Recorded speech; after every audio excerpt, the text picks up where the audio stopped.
The year 1800. Think about that for a moment. Napoleon is tearing across Europe. Thomas Jefferson is president. And somewhere in the American wilderness, two men named Lewis and Clark are making their way back from the Pacific Ocean with stories that will change everything. Now here's the thing that gets me about this moment in history. These guys, Lewis and Clark, they've just spent 2 years walking across a continent that most Americans couldn't even imagine. They've seen mountains that scrape the sky, rivers wider than anything back east, and winters that would kill you if you didn't know what you were doing. But here's what's really fascinating. When they get back to St. Louis in September of 1806, they don't just bring maps and scientific specimens. They bring something else. Stories. Stories about a land so vast and so rich that it makes the settled territories look like a postage stamp. And more importantly, for our story, they bring tales of winter challenges that would freeze ordinary men to death. Now, Lewis and Clark, they had the backing of the federal government. They had supplies, boats, official papers. But listening to their stories in the taverns of St. Louis are young men with something very different in mind. These aren't government explorers. These are entrepreneurs, risk-takers. Men who hear about beaver streams thick enough to walk across and see dollar signs dancing in their heads. You have to understand what beaver meant in 1800. We're not talking about some niche market here. Beaver felt hats were the height of fashion from London to New York. A single beaver pelt could bring $5, and remember, this is when a working man might make $50 for an entire year's labor. Do the math. One good trapping season could set a man up for life. There was a catch. There was a catch. The richest beaver country wasn't some pleasant meadow where you could set your traps and head home for dinner. It was up there, in the Rocky Mountains, where winter didn't just arrive, it conquered, where temperatures could drop to 50 degrees below zero and stay there for months. Now, French voyageurs had been dealing with brutal winters for generations. These guys knew something about surviving cold that would make your teeth chatter just thinking about it. They'd learned from the Ojibwe and Cree tribes up in what we now call Canada, techniques passed down through generations of people who understood that winter wasn't just a season. It was a life or death test that separated the prepared from the frozen. The voyageurs had figured out some basics: how to read weather signs, how to layer clothing that wouldn't leave you sweating 1 minute and freezing the next. Most importantly, they understood shelter. Not just any shelter, shelter that could keep you alive when the world outside wanted to kill you. But here's where it gets interesting. The American trappers heading west weren't voyageurs. Most of them had never seen a real winter. Sure, they knew cold. A Virginia winter could be unpleasant. A Pennsylvania winter could be downright miserable. But Rocky Mountain winter? That was something else entirely. That was winter on a scale that could literally freeze mercury solid. Enter men like Jedediah Smith and Jim Bridger. Now, when I say these names, I want you to understand what we're talking about here. These weren't desperate men with nothing to lose. Smith was educated, well-read, methodical. Bridger was young but already showing the kind of wilderness intelligence that can't be taught in schools. These were smart, capable individuals who looked at the challenges of Rocky Mountain trapping and decided they could figure it out. Think about their decision for a moment. They're abandoning comfortable beds in St. Louis, leaving behind regular meals, warm fires, human company. Why? For the promise of wealth, sure, but more than that, for something you can see in every generation of Americans. The absolute conviction that they could go where others feared to tread and not just survive but thrive. The first mountain men heading into those territories carried basic tools. Axes, obviously. You can't build shelter without something to cut wood. Knives that could skin a beaver or defend against a bear with equal efficiency. Rifles that had to work in conditions that would make modern firearms designers nervous. Traps made of iron and steel that wouldn't break when the streams froze solid around them. But here's what they didn't carry, and this is crucial to understanding what comes next. They didn't carry knowledge, not the specific, hard-won wisdom of how to build shelter that could keep a man alive and comfortable when the outside world became literally uninhabitable. They were about to get an education, a very expensive education where the tuition was paid in frostbite, exhaustion, and sometimes lives. Because here's the thing about the Rocky Mountains in winter. They don't negotiate. They don't give second chances. They present you with a simple equation. Solve the problem of staying warm and dry, or die. Now, imagine you're one of these first mountain men.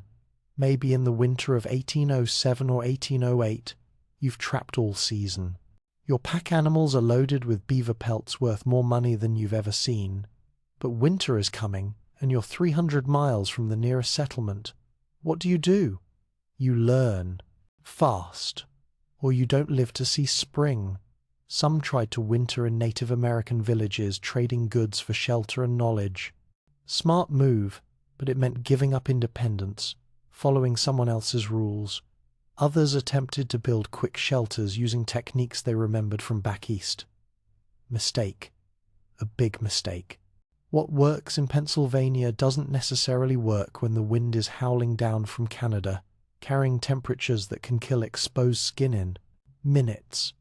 The survivors, and there were survivors, started developing something new. Not quite the sophisticated lodge construction of plains tribes, not quite the cabin building of European settlers. Something in between. Something that combined the best winter wisdom of indigenous peoples with the tools and techniques of American frontiersmen. This was the beginning, the first tentative steps toward mastering something that had never been mastered before, the art of sleeping comfortably in the most unforgiving winter environment on the continent. But mastery, that was still years away, years of trial and error, years of learning that small details, the angle of a wall, the type of clay used for chinking, the exact placement of a fire pit, could mean the difference between peaceful sleep and a frozen death. The French voyageurs had their techniques, the Native American tribes had theirs. But what was emerging in the Rocky Mountains was something entirely new. An American solution to an American problem, a way of building and living that would eventually become so refined, so perfectly adapted to its environment, that men could sleep better in a wilderness cabin during a blizzard than most people slept in their own beds back in civilization. That evolution was just beginning. But already, by 1805 and 1806, something was becoming clear to the men tough enough and smart enough to survive those first experimental winters. The secret wasn't just enduring the cold. The secret was mastering it, turning winter from an enemy into, well, not quite a friend, but at least a predictable adversary. And the key to that mastery? Sleep. Specifically, the ability to sleep well, consistently, regardless of what was happening outside your shelter. Because a well-rested man could trap better, think clearer, survive longer. A man who spent his nights shivering and miserable would make the kind of mistakes that ended careers and lives. The stage was set. The challenge defined. Winter in the Rockies demanded a new kind of shelter, a new understanding of how to live when the world outside became uninhabitable. The men willing to meet that challenge were already heading west, axes and determination in hand. What they would build, the cabins, the techniques, the entire culture of mountain man winter survival would become legendary. But first, they had to survive long enough to learn how to build it. That education was about to begin. Between 1810 and 1820, something extraordinary happened in the Rocky Mountains.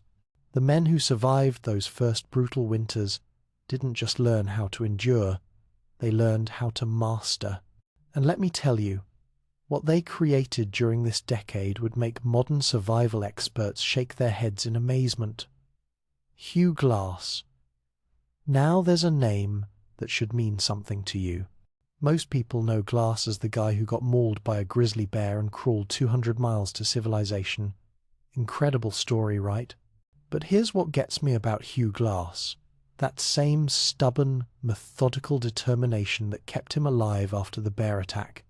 He applied it to something else entirely. Log cabin construction. Think about this for a moment. You're Hugh Glass in the winter of 1817. You've already proven you can survive anything nature throws at you. But surviving and thriving are two different things. Glass looked at the problem of Rocky Mountain winter shelter and approached it like a mathematician. Every log had to be perfect. Every joint had to be precise. Every detail had to serve the ultimate goal. Sleep so comfortable that a blizzard outside became nothing more than background noise. But Glass wasn't working in a vacuum. This is where the story gets really interesting. Swedish and Norwegian immigrants were arriving in the American frontier, and they brought something the mountain men desperately needed: ancient Scandinavian log-building techniques that had been perfected over 1,000 years of brutal Nordic winters. Now, when I say these techniques were ancient, I mean ancient. We're talking about construction methods that Vikings used, methods that had kept people alive through winters that made Rocky Mountain cold look mild by comparison. The Scandinavians understood something that most American builders didn't, that building a log structure isn't just about stacking wood. It's about creating a system. The key was in the notching, not just cutting logs so they'd stack, but cutting them with mathematical precision so they'd lock together like pieces of a three-dimensional puzzle. The Scandinavians taught mountain men to select trees not just for size, but for the way they'd fit together. They showed them how to cut notches that would actually get tighter as the wood aged and settled, not looser. And then there was the chinking. Now, most frontier cabins used whatever was handy: mud, moss, small stones. But the Scandinavians understood something crucial about clay mixtures. They knew how to create chinking that would expand in freezing weather instead of cracking. Think about that. Most materials contract when they get cold, right? But these guys figured out clay combinations that actually expanded, sealing gaps tighter when the temperature dropped. Kit Carson was watching all this, learning. Carson might be the most underestimated figure in American frontier history. While everyone talks about Daniel Boone and Davy Crockett, Carson was quietly becoming the most effective wilderness survivor in the Rocky Mountains. During the winter of 1824, Carson developed what became known as his sleeping system. Here's what Carson figured out. Staying warm isn't just about building a good cabin, though that's essential. It's about creating a microenvironment inside that cabin that maintains perfect sleeping conditions regardless of outside temperature.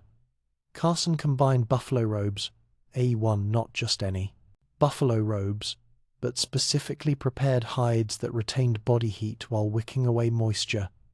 He used heated stones, but not the way you might think. Carson placed stones around his fire during the day, then moved them to specific positions around his sleeping area just before bed.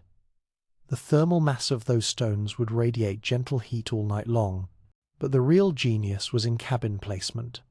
Carson studied wind patterns, solar exposure, natural shelter. He positioned his cabins to capture maximum southern exposure for natural heating during the day, while using natural features like rock outcroppings or dense tree stands to block prevailing winds. The result?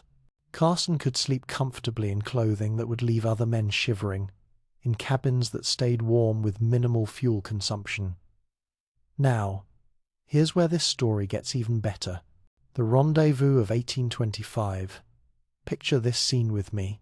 Hundreds of mountain men, Native American traders, representatives from fur companies, all gathering in what's now Wyoming for the largest trading fair west of the Mississippi. But it wasn't just about trading furs and supplies. It became a university of winter survival. Men who'd spent the previous winter nearly freezing to death were comparing notes with guys like Carson and Glass who'd slept like babies through the same blizzards. Techniques were shared, refined, combined.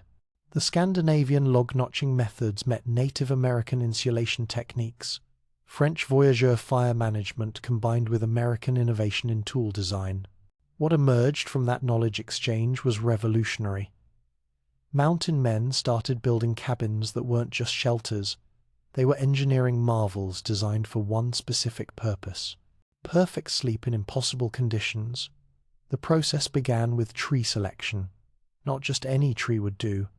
Mountain men learned to choose lodgepole pines and Douglas firs that had grown slowly in harsh conditions.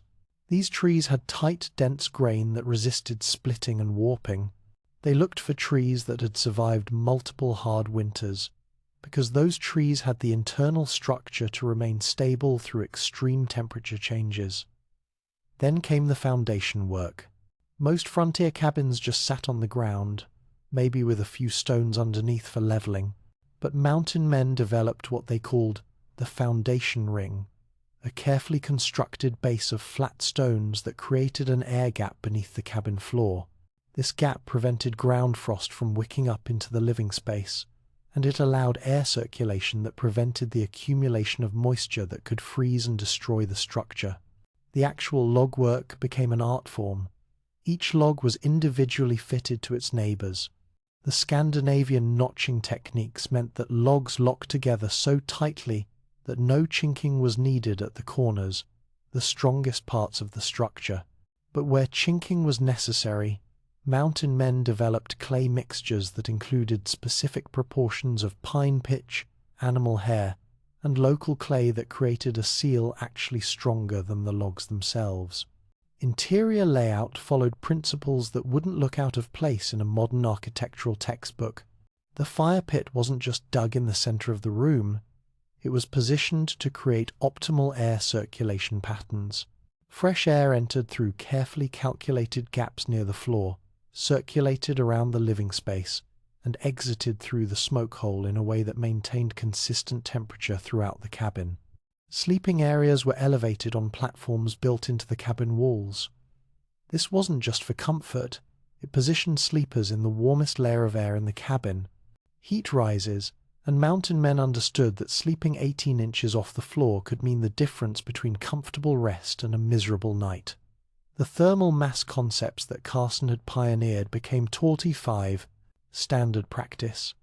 Stone slabs built into cabin walls absorbed heat during the day and radiated it at night. Some cabins included stone-lined pits where coals could be banked to provide heat for 12 hours or more without adding fresh fuel. But perhaps the most impressive innovation was in fire management. Mountain men developed fireplace designs that eliminated smoke problems while maximizing heat output. They learned to build fires that burned so efficiently that a single armload of wood could keep a cabin warm all night. The key was understanding airflow, fuel preparation, and the thermal properties of different wood types. By 1820, mountain men had created something unprecedented: cabins that provided sleeping conditions superior to most hotels back east. Men reported gaining weight during Rocky Mountain winters because they slept so well and stayed so warm that their bodies could focus energy on building strength rather than just surviving. Visiting army officers wrote reports describing mountain man cabins that stayed at comfortable temperatures even when outside thermometers read 40 degrees below zero. These weren't rough shelters. They were precision-engineered living systems designed by men whose lives depended on getting every detail right. The transformation was complete. In just 10 years, American mountain men had gone from struggling to survive Rocky Mountain winters to actually preferring winter in their cabins to summer in the field. They'd taken the best techniques from 3 different cultural traditions, combined them with American innovation and engineering precision, and created something entirely new. But this was just the beginning. The Golden Age was coming. The 1830s would see these techniques refined to absolute perfection, tested by winters so brutal that they became legendary, and proven in conditions that would challenge everything these master builders thought they knew about winter survival. The foundation was laid. The techniques were developed. The masters were trained. Now came the real test. The 1830s. If you want to understand what human beings can accomplish when their lives depend on perfection, this is the decade to study. This is when mountain men didn't just survive Rocky Mountain winters, they conquered them so completely that winter became their favorite season. Jim Bridger. Now, if Hugh Glass was the methodical engineer of mountain man cabin building, Bridger was the visionary architect. In 1832, Bridger established his winter camp in Jackson Hole, and what he created there became the stuff of legend, not just among mountain men, among everyone who encountered it. Picture Jackson Hole in 1832. We're talking about a valley surrounded by peaks that scrape 13,000 feet into the sky, a place where winter storms sweep down from Canada with winds that can knock a horse off its feet, where the temperature can drop 60 degrees in a single afternoon. This is where Bridger decided to build the most sophisticated winter living complex in the American wilderness. Bridger's cabins weren't just individual structures, they were a system. He positioned multiple cabins to create wind barriers for each other while maximizing solar exposure for the group. He built connecting passages that allowed movement between buildings during the worst storms. But the real innovation was in the individual cabin design. Here's what gets me about Bridger's engineering. He understood thermal dynamics in a way that wouldn't be formally studied by scientists for another 50 years. Bridger's cabins incorporated thermal mass, air circulation, moisture control, and fuel efficiency principles that modern green building advocates would recognize immediately. The banking method that mountain men perfected during this period is pure genius. Instead of just building a cabin and hoping it stayed warm, they surrounded the foundation with carefully graded earth that created natural insulation, extending 6 feet out from the cabin walls. This earth banking did something remarkable. It maintained steady interior temperatures even when outside air literally froze mercury solid. But banking wasn't just about piling dirt around a building. Mountain men learned to create drainage systems that prevented water accumulation, to angle the banking to shed snow and rain, and to plant specific grasses that would bind the soil while providing additional insulation. The result was a foundation system that actually improved over time as the earth settled and the vegetation established. Now, here's where this story takes a tragic turn that had massive implications for mountain man winter survival. 1837. The smallpox epidemic. You have to understand what this meant. The Native American tribes who had taught crucial survival techniques to the first generation of mountain men, the Mandan, the Hidatsa, the Blackfeet, were devastated. Entire villages disappeared. Generations of winter wisdom died with the elders who carried it. Suddenly, mountain men found themselves the sole keepers of winter survival knowledge that had taken centuries to develop. The pressure to preserve and perfect these techniques became critical.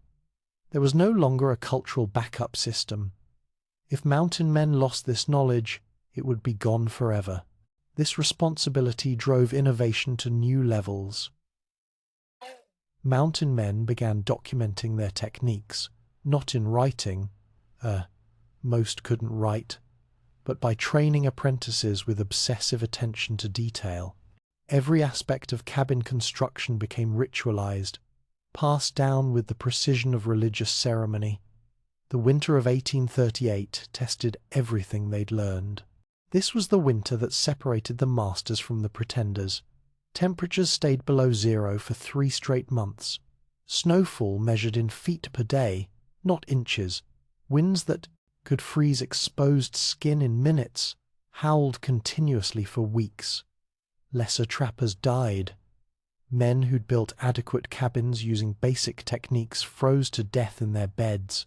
But mountain men sleeping in properly engineered cabins not only survived, they thrived. They reported sleeping so comfortably that they sometimes forgot about the life and death struggle happening just outside their walls. What made the difference? By 1838, master cabin builders had perfected every detail of their craft. They understood that a gap of even a quarter inch in the wrong place could create a thermal bridge that would make an entire cabin uninhabitable. They knew which types of clay remained flexible at 40 degrees below zero, and which would crack and fail. The air circulation systems they developed were masterpieces of natural engineering. Fresh air entered through precisely calculated openings near the floor. This air warmed as it rose, circulated through the living space at the perfect rate to prevent stagnation without creating drafts, then exited through the smoke hole carrying moisture and combustion gases with it. Temperature control became so precise that mountain men could maintain different microclimates within a single cabin. The sleeping area stayed at optimal temperature for rest. The work area near the door could be kept cooler for tasks that generated body heat. The cooking area had its own thermal management system that prevented overheating while ensuring complete combustion of cooking fires. Storage systems integrated with the cabin's thermal design. Root cellars dug beneath cabin floors stayed at consistent temperatures that prevented food from freezing while inhibiting spoilage. These weren't just holes in the ground. They were engineered spaces with ventilation, drainage, and moisture control that kept supplies fresh for months. But perhaps the most impressive development was in bedding systems. Mountain men created sleeping, arrangements that were so effective at maintaining body temperature that they could sleep comfortably in clothing that would leave other men shivering. Buffalo robes were treated with specific techniques that maximized insulation while preventing moisture accumulation. Sleeping platforms incorporated heated stone systems, air circulation, and even primitive but effective humidity control. The social aspects of winter cabin life evolved into sophisticated systems for maintaining mental health during months of isolation. Reading materials were carefully selected and rationed. Games and puzzles were crafted to provide mental stimulation without creating conflict in confined spaces. Even the layout of living areas was designed to provide both communal spaces and private retreats within the same small structure. Visiting military expeditions began reporting phenomena that seemed almost impossible. Mountain men who gained weight during winter because they slept so well and ate so regularly. Cabins that remained comfortable during storms that killed horses left outside. Men who preferred their winter quarters to summer camps because the environmental control was so superior. Captain John C. Fremont, leading government surveying expeditions through the Rockies, encountered mountain man winter camps that operated with efficiency levels that impressed trained military engineers. His reports describe thermal management, resource utilization, and environmental adaptation that exceeded anything in contemporary military doctrine. The perfection reached during this golden age extended beyond mere survival. Mountain men created winter living conditions that were genuinely comfortable, not just bearable, actually pleasant. Men looked forward to winter as a time of rest, repair, and planning rather than an ordeal to be endured. Interior lighting systems used reflective surfaces and strategic placement to maximize illumination from minimal fuel sources. Ventilation controlled, not just temperature, but air quality, preventing the stuffiness and respiratory problems common in poorly designed enclosed spaces. Even waste management was integrated into cabin design with systems that prevented contamination while minimizing exposure to outside conditions. The knowledge base that accumulated during the 1830s represented the pinnacle of human adaptation to extreme winter environments using pre-industrial technology. These weren't just survival techniques, they were a complete lifestyle technology, optimized for comfort, health, and efficiency in conditions that would challenge modern systems. But perfection, as we know, often comes just before the fall. The techniques and knowledge that mountain men perfected during this golden age would soon face challenges that had nothing to do with weather or wolves. The threats to their winter mastery would come from progress itself, railroads, changing fashions, and the simple fact that fewer and fewer young men wanted to learn skills that took years to master when easier paths to wealth were opening across the West.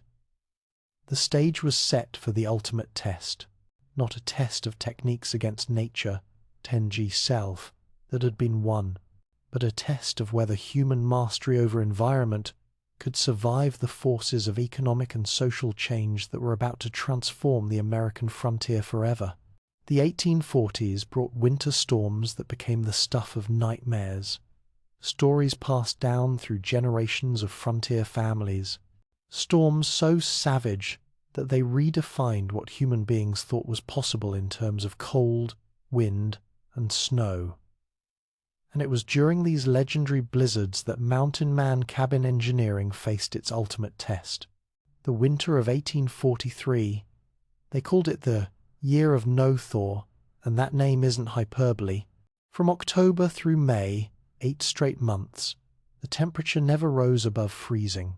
Snow fell continuously for weeks at a time. When it wasn't snowing, the wind was blowing existing snow with such force that visibility dropped to zero beyond arm's length. Now, think about what that means for a moment. 8 months. Most people today get grumpy if their heating system fails for 8 hours. These mountain men faced 8 months of conditions that would kill an unprepared person in minutes. But here's the incredible thing. The mountain men with properly engineered cabins didn't just survive the Year of No Thaw. They used it as an opportunity to perfect their techniques even further. While lesser trappers died or abandoned the mountains entirely, the masters emerged from that winter with innovations that made their cabins even more effective. Joe Meek's winter rescue of 1844 demonstrates just how superior these cabin designs had become. Picture this scenario. Meek is wintering alone in his cabin somewhere in what's now Yellowstone country. A blizzard hits that dumps 8 feet of snow in 3 days, with winds that create drifts 20 feet high. The storm continues for an entire week. Back at Fort Bridger, people assume Meek is dead. They organize a rescue party, but the conditions are so severe that men on this rescue expedition start dying from exposure. Professional guides with years of experience freeze to death trying to reach Meek's cabin. Meanwhile, Joe Meek is sleeping peacefully. Not just surviving, actually sleeping well. When the rescue party finally reaches his location a week later, they find Meek well rested, well fed, and genuinely surprised that anyone was worried about him. The storm that killed experienced mountain men searching for him was nothing more than background noise to a man sleeping in a properly engineered cabin. This wasn't luck. This was the result of engineering so sophisticated that it bordered on the miraculous. Meek's cabin maintained comfortable interior temperatures throughout a week-long blizzard that created the worst conditions anyone in the rescue party had ever experienced. During this period, mountain men perfected the art of reading winter signs to an extent that modern meteorologists would find impressive. They could position cabins in locations that provided protection from specific types of storms while capturing maximum benefit from rare sunny periods. This wasn't just about finding a spot that looked good, it was about understanding microclimates, wind patterns, solar exposure, and drainage with scientific precision. The development of interior fire management systems reached levels of sophistication that seem almost impossible given the available technology. Mountain men learned to build fires that burned so efficiently and cleanly that they could maintain continuous warmth without smoke buildup, without excessive fuel consumption, and without the constant attention that most fires require. Here's what amazes me about these fire management systems. They understood controlled combustion in ways that wouldn't be formally studied by engineers for another century. They could create fires that burned at precise temperatures for specific periods of time. They could bank coals that would provide heat for 12 hours without adding fuel. They could adjust airflow to control not just heat output, but the rate of fuel consumption. The thermal mass systems they integrated into their cabins were masterpieces of passive heating technology. Stone slabs built into walls and floors absorbed heat during the day and released it gradually throughout the night. But the real innovation was in positioning these thermal masses to create convection currents that distributed heat evenly throughout the cabin, without requiring fans or mechanical systems. Some cabins included stone-lined sleeping alcoves that functioned like natural radiators. Heat from the day's fire would be absorbed by stones beneath and around the sleeping area, then released slowly to maintain perfect sleeping temperature, regardless of outside conditions. Men reported waking up refreshed and warm after nights when the outside temperature dropped to 50 degrees below zero. But perhaps the most impressive achievement was the creation of sleeping environments so comfortable that visiting army officers reported phenomena that seemed almost unbelievable. Mountain men who actually gained weight during the worst winters because they slept so well that their bodies could focus energy on building strength rather than just maintaining core temperature. Captain Randolph Marcy, leading military expeditions through Mountain Man territory, I wrote official reports describing cabin interiors that remained at comfortable temperatures even when mercury thermometers outside read 40 degrees below zero. These weren't exaggerations or tall tales. These were official military documents describing engineering achievements that surpassed anything in contemporary architectural practice. The air quality control that mountain men achieved was equally impressive. Proper ventilation eliminated the stuffiness and respiratory problems common in enclosed winter spaces, while maintaining humidity levels that prevented both excessive dryness and dangerous moisture accumulation. They understood the relationship between air circulation, combustion efficiency, and human health in ways that wouldn't be formally recognized by medical science for decades. Fuel efficiency reached levels that seem almost impossible. A single armload of properly prepared wood could heat a cabin for an entire night. This wasn't about burning wood faster or hotter.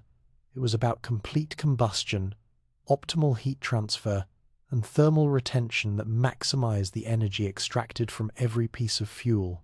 The psychological aspects of winter cabin life were as carefully engineered as the physical systems. Living spaces were designed to provide both community areas for social interaction and private spaces for solitude. Natural lighting systems maximized illumination during the short winter days. Even the acoustic properties of cabins were considered. Walls that provided sound insulation for privacy while allowing communication when necessary. Storage and food preservation systems integrated seamlessly with cabin thermal management. Root cellars and food storage areas maintained precise temperatures that kept supplies fresh without freezing. These weren't simple holes in the ground. They were engineered spaces with ventilation, drainage, and temperature control that preserved food quality for months. The water management systems deserve special mention. Mountain men developed techniques for maintaining access to unfrozen water throughout the winter, for managing wastewater without creating sanitation problems, and for preventing the moisture buildup that could damage cabin structures or create unhealthy living conditions. By the mid-1840s, visiting European naturalists were writing descriptions of mountain man winter camps that read like science fiction. Men living in greater comfort during Rocky Mountain blizzards than most Europeans enjoyed in their own homes. Engineering achievements that seemed to defy the laws of physics using nothing but hand tools, natural materials, and accumulated wisdom. But here's what's really remarkable about this peak period. These weren't just individual achievements. Mountain men had created a knowledge-sharing network that continuously improved techniques across the entire community. Innovations developed in Montana would spread to Colorado within a single season. Refinements discovered in Wyoming would be adopted throughout the Rockies before the next winter. The winter of 1847 tested everything they'd learned during this legendary decade. Temperatures that stayed below -30 for 6 consecutive weeks. Snowfall that accumulated to depths of 15 feet on level ground. Winds that sustained speeds of over 50 miles per hour for days at a rebletta time. Men died. Entire settlements were abandoned. Military expeditions sent to check on remote outposts found them frozen solid. But mountain men in their engineered cabins weathered this ultimate storm with comfort levels that impressed even themselves. The techniques perfected during the blizzards of legend would never be exceeded. This was the absolute pinnacle of human adaptation to extreme winter conditions using pre-industrial technology. But even as mountain men were achieving this mastery, forces were gathering that would make their skills obsolete almost overnight. The railroad was coming. Fashion was changing. Economic opportunities that didn't require years of apprenticeship in the art of winter survival were opening across the West. The golden age of mountain man winter mastery was about to end, not because the techniques failed, but because the world no longer needed them. The twilight was approaching. By 1850, you could feel the change in the air. Not just the seasonal change from summer to winter that mountain men had learned to read like a book, but something bigger. Something that would prove more destructive to their way of life than any blizzard. Progress was coming to the Rocky Mountains. The completion of Western railroads began something that would fundamentally alter the equation that had driven mountain man innovation for 50 years. Think about this for a moment. Everything we've talked about, the sophisticated cabin engineering, the thermal management systems, the winter survival techniques that bordered on the miraculous, all of it was developed because men had no choice but to spend months in complete isolation in the harshest winter conditions on the continent. But what happens when that isolation ends? What happens when the railroad makes it possible to travel to the mountains in late spring, trap through the summer and fall, then return to civilization before winter sets in? Suddenly, all that accumulated wisdom about winter survival becomes optional. John C. Fremont's government expeditions epitomized the change that was coming. Fremont arrived in mountain man territory with civilized camping methods, military-style tents, standard army supplies, conventional approaches to winter survival that had been developed for milder conditions back east. Now, here's what gets me about this situation. Fremont's methods were objectively inferior to mountain man techniques in every measurable way. His expeditions suffered from cold, lost men to exposure, struggled constantly with equipment failures in severe weather. But Eastern newspapers promoted Fremont's approaches to an eager public because they seemed more civilized, more scientific, more modern. The irony is staggering. Mountain men had spent 50 years developing winter survival techniques that were genuinely superior to anything else available. But those techniques required years to master and didn't fit contemporary ideas about how civilized people should live. So the inferior but more conventional methods got the publicity and adoption. This reflects something we see throughout history, doesn't it? Superior techniques developed by people outside the mainstream often get overlooked in favor of inferior approaches that seem more acceptable to established institutions. Mountain man winter engineering was probably 50 years ahead of anything else available, but it came from rough frontiersmen rather than trained engineers, so it was dismissed as primitive. The California gold rush of 1849 accelerated this process dramatically.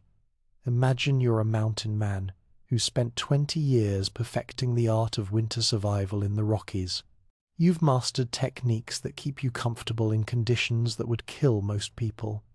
You've created a lifestyle that provides genuine satisfaction and independence.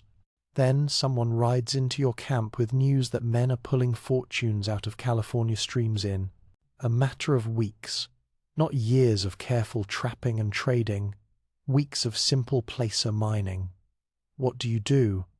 Many mountain men abandoned their winter kingdoms for California goldfields. They traded mastery of winter for dreams of easy wealth in warmer climates. And who can blame them? The skills that had taken decades to develop were becoming economically obsolete. Why spend years learning to build perfect winter shelters when you could get rich in California and buy whatever shelter you wanted? But here's the tragedy of that decision. Most mountain men who went to California never found the easy wealth they expected. Gold mining proved just as difficult and uncertain as beaver trapping, but without the satisfaction of genuine mastery that came with mountain man skills. Many ended up poorer than they'd been in the mountains, but they'd lost the knowledge and lifestyle that had made them wealthy in ways that couldn't be measured in dollars. The generational transfer of knowledge was breaking down too. Younger men arriving in the mountains during the 1850s lacked patience to learn traditional cabin building skills. They wanted quick results, fast profits, immediate gratification. The idea of spending 2 or 3 years as an apprentice learning the subtleties of log selection, chinking composition, and thermal management seemed absurd when there were supposedly easier ways to make money.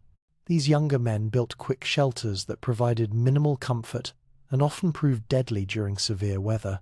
They relied on manufactured goods shipped from back east rather than developing the self-sufficiency that had characterized the previous generation. They treated the mountains as a temporary workplace rather than a permanent home that demanded complete adaptation. The last great mountain man rendezvous occurred in 1855. Picture this scene. Aging veterans like Jim Bridger and Kit Carson demonstrating cabin construction techniques to an audience that was politely interested but fundamentally unengaged. Young men listening respectfully but clearly planning to use different approaches. The transmission of knowledge that had sustained mountain man culture for 50 years was ending. These final rendezvous had a melancholy quality that participants noted in their journals. Men who had been titans of winter survival found themselves treated as curiosities from a bygone era. Their techniques were admired as interesting historical artifacts rather than vital practical knowledge. The culture that had supported continuous innovation and refinement was dissolving. Economic factors were shifting too. Beaver hat fashion was declining, as silk hats became popular. The fur trade that had justified the development of winter survival techniques was becoming less profitable every year. Even if young men had wanted to learn traditional mountain man skills, the economic foundation that supported that lifestyle was eroding. Military presence in the mountains increased during this period, bringing with it standardized approaches to shelter and survival that were designed for temporary occupation rather than permanent habitation. Army posts used conventional construction methods, relied on supply lines for fuel and food, and rotated personnel to avoid the need for long-term winter adaptation. This military approach influenced civilian attitudes toward mountain living. Why develop sophisticated techniques for thriving in winter isolation when you could build conventional structures and rely on regular supply deliveries? Why master the art of reading weather signs when you could follow standardized procedures developed for easier conditions? The knowledge preservation systems that mountain men had developed were failing too. The oral tradition that had transmitted techniques from master to apprentice required a cultural context that supported multi-year learning relationships. As that culture dissolved, the knowledge went pie with it. Men who possessed decades of accumulated wisdom about winter survival found fewer and fewer students willing to invest the time necessary to learn properly. Shortcuts and simplified versions of techniques spread, but without the deep understanding that made the original methods effective. The sophisticated engineering principles underlying mountain man cabin construction were lost, even as the superficial appearance of the techniques was maintained. Trading posts and supply centers made it possible to survive mountain winters without developing self-sufficiency. Why learn to select and prepare the perfect wood for construction when you could buy pre-cut lumber? Why master clay composition for chinking when you could purchase manufactured sealants? Convenience was replacing competence. The social structures that had supported mountain man culture were changing too. The isolation that had forced men to develop deep community bonds and knowledge-sharing networks was ending. Telegraph lines, improved transportation, and regular mail service reduced the interdependence that had characterized mountain man society. By 1858, observers noted that winter camps in the Rockies looked fundamentally different from those of previous decades. Newer settlements used conventional construction methods, relied heavily on manufactured goods, and showed little evidence of the sophisticated environmental adaptation that had characterized traditional mountain man camps.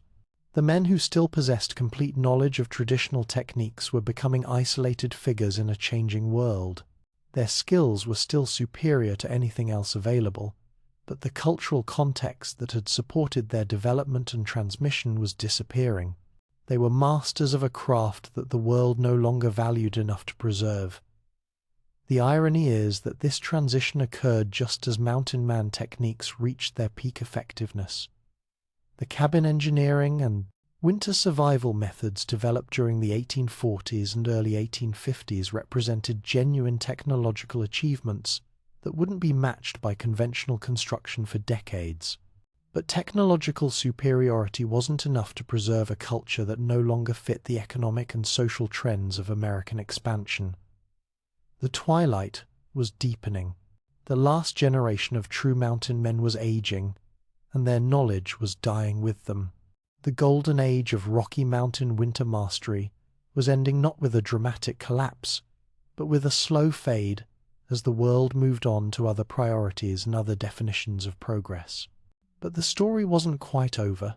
There would be one final chapter as the last practitioners of this vanishing art retreated deeper into the wilderness, carrying with them knowledge that would soon become the stuff of legend rather than living practice.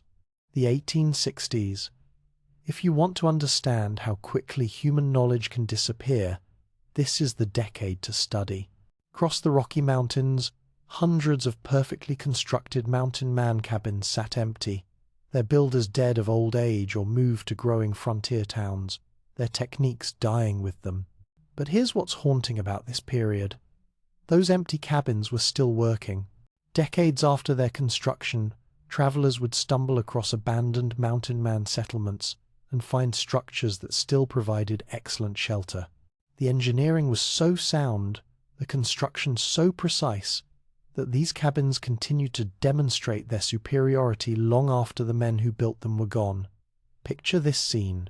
It's 1863, and a government surveying party is struggling through a late spring blizzard in what's now Wyoming. They're using standard military camping equipment, fighting to keep their tents from collapsing under snow loads, burning through their fuel supplies, trying to stay warm in conditions that are making their lives miserable. Then they spot smoke rising from a valley below. Thinking they've found other travelers, they struggle down to investigate. What they discover is an abandoned mountain man cabin that's been empty for 5 years, but the chimney design is so efficient that embers from a long-dead fire are still smouldering in the fireplace. The cabin interior is dry, comfortable, and warmer than their tents, despite having no active heating source. These government surveyors spend 3 days in that abandoned cabin, and their reports describe engineering wisdom that seems almost impossible. Thermal retention that keeps the structure comfortable with minimal heat input. Ventilation systems that maintain air quality without creating drafts. Moisture control that prevents condensation problems, despite housing multiple occupants in a small space. But here's the tragedy. These same government reports that praised mountain man engineering concluded that such techniques were too complex and time-consuming for practical application. They recommended conventional construction methods for future development because they could be implemented quickly by workers with minimal training. The Transcontinental Railroad's completion in 1869 transformed everything. Suddenly, the Rocky Mountains weren't isolated wilderness, accessible only to men willing to spend years learning specialized survival skills. They were just another stop on a transportation network that connected the entire continent. Railroad workers built conventional bunkhouses and dormitories using standard construction techniques and regular supply deliveries. These structures were adequate for housing workers who could return to civilization whenever conditions became unpleasant. They didn't need to be engineered for long-term survival in isolation, because isolation was no longer a factor. Tourism began almost immediately. By 1870, wealthy Easterners were taking railroad trips to see the Wild West, including stops at former mountain man territories. But what they saw were conventional settlements built for their convenience, not the sophisticated wilderness adaptations that had characterized genuine mountain man culture. The tourists wanted to see Indians and cowboys, not learn about thermal mass and air circulation. They wanted dramatic stories of conflict and adventure, not detailed explanations of chinking composition and fire management. Mountain Man winter survival techniques were too technical, too practical, too unglamorous for the romantic image of the frontier that Eastern audiences preferred. Yellowstone's designation as America's first national park in 1872 preserved some Mountain Man cabin sites, but as historical curiosities rather than functional demonstrations of superior technology, park visitors were encouraged to admire these structures as quaint relics of a primitive past, not as examples of engineering that surpassed contemporary standards. Park guides developed standardized presentations about Mountain Man life that emphasized the hardships and dangers rather than the technical achievements. Tourists heard stories about men struggling to survive in harsh conditions, not about the sophisticated techniques that had made winter life comfortable and enjoyable for those who mastered them. The knowledge preservation efforts that did occur during this period focused on the wrong things. Writers and historians collected stories about famous mountain men and dramatic adventures, but they showed little interest in the technical details that had made Mountain Man's success possible. We have hundreds of tales about Indian fights and narrow escapes, but almost no detailed descriptions of cabin construction techniques. This selective preservation reflects the values and interests of the people doing the documenting. Eastern writers and government officials were fascinated by the romantic aspects of Mountain Man life, but bored by the practical, the skills that had made it successful. They preserved the mythology while allowing the technology to disappear. Archaeological evidence from this period shows the rapid deterioration of construction quality in mountain settlements.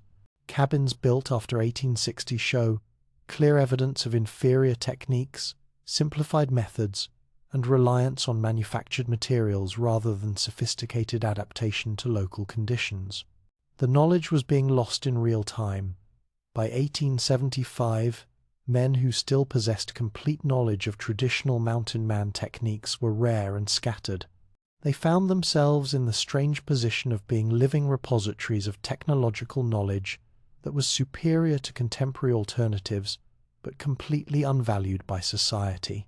Some of these surviving masters tried to pass on their knowledge through apprenticeship programs or informal teaching, but they faced the same problem that had emerged in the 1850s. Young men weren't interested in spending years learning techniques that seemed obsolete in an age of railroads and manufactured goods. The economic incentives had completely reversed. In 1830, a young man who learned Mountain Man winter survival skills could expect to make a good living as a trapper, trader, or guide. By 1870, those same skills had no market value. Railroad workers, miners, and ranchers needed different capabilities for different kinds of work. Military posts in the mountains during this period showed how completely the transition had occurred. Army engineers built conventional barracks and supply buildings that required constant maintenance, regular fuel deliveries, and frequent replacement of components that failed in severe weather. They were aware of abandoned Mountain Man cabins nearby that had weathered decades without maintenance, but they made no effort to learn from those examples. This pattern repeated throughout the former Mountain Man territories. Government agencies, mining companies, and railroad corporations built using conventional methods, despite clear evidence that alternative techniques produced superior results. The institutional momentum of standard practices was stronger than the practical advantages of adapted techniques. The last surviving mountain men became increasingly isolated, not just geographically but culturally. Their skills were no longer relevant to the changing economy. Their knowledge was no longer valued by a society focused on rapid development using standardized methods. They were living anachronisms in a world that had moved past them. By 1880, fewer than 100 true mountain men remained alive, scattered across vast territories, carrying irreplaceable knowledge about human adaptation to extreme environments. They were the end of a line of technological development that had reached genuine sophistication, but had no mechanism for continuation in the changed world. The empty cabins themselves became the most eloquent testimony to what was being lost. Travelers continued to discover these abandoned structures and benefit from their superior design, but the knowledge of how to create such engineering was dying with each passing year. Some cabins were still providing excellent shelter as late as 1890, 40 years after their construction, while conventional buildings from the 1870s were already requiring major repairs or replacement. The contrast was obvious to anyone who cared to notice, but few people in positions of influence seemed interested in learning from it. The transition was nearly complete. A technological tradition that had achieved remarkable sophistication in adapting human habitation to extreme environments was disappearing not because it had failed, but because it no longer fit the economic and social patterns of American development. But the story had one final chapter. In the 20th century, as Americans rediscovered outdoor recreation and wilderness experiences, they would begin to appreciate what had been lost. The techniques that had seemed obsolete in the railroad age would prove remarkably relevant in the age of backpacking and environmental awareness. The knowledge was nearly gone, but it wasn't quite dead. It survived in scattered fragments, in abandoned structures, in the fading memories of old men, and eventually it would be rediscovered by a new generation of Americans who understood the value of living well in the natural world. The 20th century brought something remarkable. Americans, having conquered the continent with railroads and cities and industrial technology, began to remember what they'd lost when they'd turned their backs on the wilderness. And as outdoor recreation exploded across America, people started rediscovering techniques that mountain men had perfected a century earlier. But here's what gets me about this rediscovery. It wasn't nostalgic romanticism driving it. It was practical necessity. Modern Americans trying to experience the wilderness found that their conventional camping and building techniques were woefully inadequate for the same challenges that mountain men had mastered decades earlier. The Boy Scout movement, beginning in the early 1900s, inadvertently became one of the first institutions to recognize the value of mountain man knowledge. Scout leaders trying to teach outdoor skills found themselves studying abandoned cabin sites, reverse engineering construction techniques from structures that had weathered 50 years without maintenance.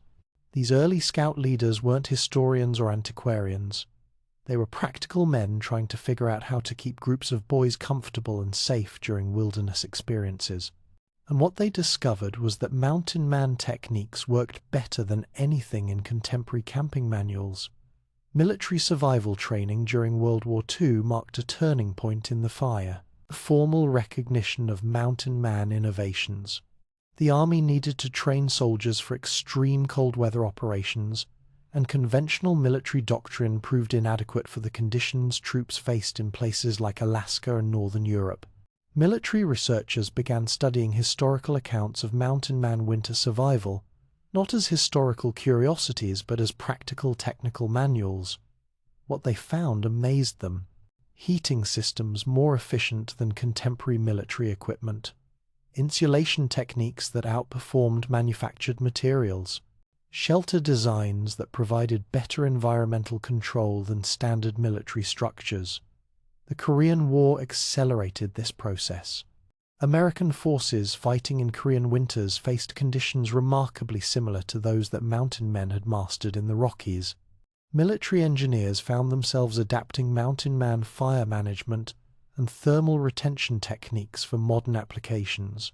But it was the post-war outdoor recreation boom that really brought mountain man knowledge back to life. Americans with more leisure time and disposable income began exploring wilderness areas for recreation rather than economic necessity, and they quickly discovered that standard camping equipment was inadequate for extended wilderness experiences. Log cabin building experienced a renaissance in the 1960s and 70s as Americans sought to reconnect with simpler lifestyles. But most builders using conventional construction techniques found their cabins expensive to heat, difficult to maintain, and uncomfortable during severe weather. Those who took the time to study abandoned mountain man sites discovered techniques that solved all these problems. The energy crises of the 1970s made mountain man innovations suddenly relevant to mainstream construction. Thermal mass, natural ventilation, passive solar heating, super-efficient fireplaces, AES, all concepts that mountain men had perfected, but that had been forgotten during the era of cheap energy. Contemporary wilderness guides began studying mountain man cabin sites, not just for historical interest, but for practical application.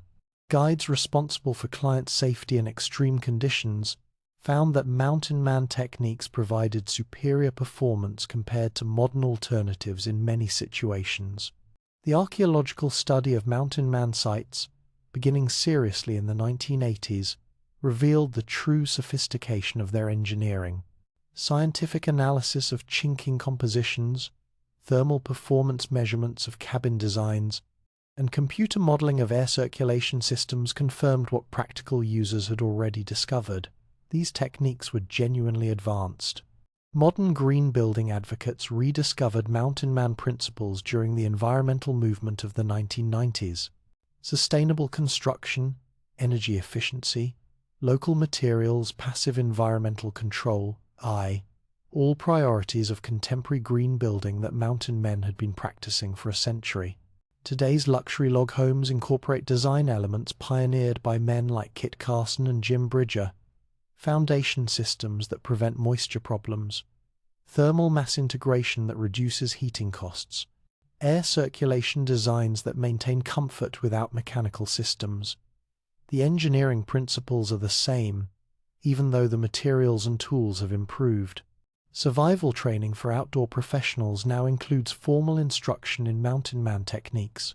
Wilderness medicine programs teach shelter construction methods that can save lives in emergency situations. Military and civilian survival schools study mountain man innovations as examples of human adaptation to extreme environments. The irony is striking. Techniques that were dismissed as primitive and obsolete during the railroad era are now recognized as sophisticated solutions to problems that modern technology struggles to solve efficiently. Mountain man engineering principles appear in contemporary architectural textbooks, survival manuals, and sustainable building guides. But perhaps the most important rediscovery has been psychological rather than technical. Mountain men achieved something that modern Americans are struggling to regain: the ability to live comfortably and contentedly in the natural world without depending on complex supply chains and technological systems. Contemporary wilderness enthusiasts studying mountain man techniques often report that the real revelation isn't in the specific construction methods, but in the mindset that created them. The patient observation of natural patterns, the willingness to invest time in learning rather than buying solutions, the satisfaction that comes from genuine self-sufficiency. Modern log cabin builders who take the time to study traditional mountain man techniques find that their structures are not only more comfortable and energy efficient, but also more satisfying to live in. There's something deeply appealing about inhabiting a space that works in harmony with its environment rather than fighting against it. The knowledge preservation efforts that began in the late 20th century have been more successful than earlier attempts because they focus on practical application rather than historical curiosity. Organizations teaching traditional building skills have waiting lists. Workshops on mountain man construction techniques fill quickly, despite requiring significant time investments from participants. This practical focus ensures that the knowledge will survive and continue to evolve. Modern practitioners aren't just preserving mountain man techniques as museum pieces, they're adapting and improving them using contemporary materials and tools while maintaining the fundamental principles. The lesson seems clear.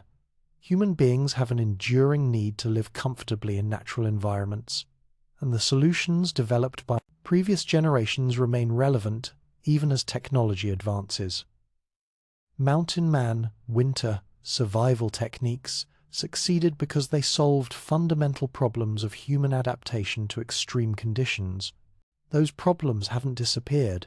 If anything, They've become more relevant as more people seek wilderness experiences and as concerns about energy efficiency and environmental impact influence construction decisions. The techniques that kept mountain men comfortable during Rocky Mountain blizzards can keep modern Americans comfortable too. The legacy continues in unexpected ways. Disaster preparedness programs teach shelter construction based on mountain man principles. Alternative energy enthusiasts study mountain man thermal management. Off-grid living advocates copy mountain man self-sufficiency techniques. Even urban applications exist. Green building codes increasingly emphasize principles that mountain men understood intuitively: thermal mass, natural ventilation, passive solar gain, efficient combustion. The techniques have been refined and updated, but the fundamental concepts remain unchanged. The story of mountain man winter survival has come full circle. What began as desperate improvisation by men trying to survive in impossible conditions evolved into sophisticated engineering that achieved genuine mastery over extreme environments. That knowledge was nearly lost during the era of rapid technological change, but it survived to be rediscovered by a new generation that understands its value. Today, when someone builds a log cabin that stays warm all winter with minimal fuel consumption, or constructs a wilderness shelter that provides comfortable sleep in severe weather, or designs a heating system that burns cleanly and efficiently, they're applying principles perfected by men who lived 2 centuries ago but whose innovations remain unsurpassed. The perfect winter's sleep that mountain men achieved in their wooden fortresses remains the standard by which modern wilderness comfort is measured. Their legacy lives on not as historical curiosity but as practical knowledge that continues to serve human needs in an uncertain world. The legends have become blueprints. The stories have become instruction manuals. The techniques that once seemed obsolete have proven timeless. In the end, mountain men achieved something rare in human history: a complete adaptation to a challenging environment that produced not just survival, but genuine comfort and satisfaction. Their winter cabins remain monuments to human ingenuity, and their techniques continue to teach us how to live well in the natural world. The story is complete, but the knowledge lives on.